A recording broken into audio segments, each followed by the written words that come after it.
let's try the 7-Eleven trending shake shake. So, akong gipili is strawberry. Tapos, giparisan ako siya og chocolate. Ten, ten, ten. And then, next, kaya mo ato sa atong may ice. Kuha ka ng...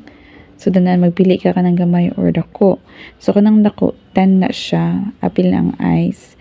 Ang gamay is 8. I mean, medium din siya size is 8 baht. Kanang akong kuha ice, pero murag na sobraan akong ice. Tara ang kuhaan pa siya, diba? Then, bayad ako. Kung ibayaran na is 35. Kana na tanan. So, doon rin ako sa 7-Eleven, nag-shake, shake, shake. And mek na, nag-mix. Ako rin nag-zoom in kay di ko gusto makita akong nawong kay haggard kay ko lang time like wawili kay akong nawong. Igor amini adto gid diha kay naami gusto paliton din. Akong gusto paliton is ice cream kay crave kog ice cream.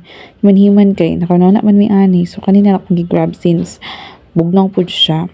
So mao to, mix na nako. Giunan ako ng chocolate. Sunod katong strawberry from Meiji product. And then, good combination man po siya. Akong kauban is ko niya chocolate and banana. Lami gyapon. So far, so good. And next time, maybe I'll try katong Milo.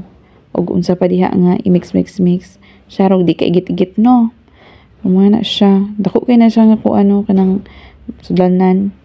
So, dapat i-mix mo na siya tarong para malasahan mo ang strawberry and chocolate all together. Yeah.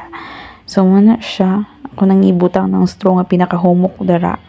Ito ng tilawan. O, diba? Lami. So, nanggawas na din mi ana. Nanguli na mi kay. Para man to mo tuyo.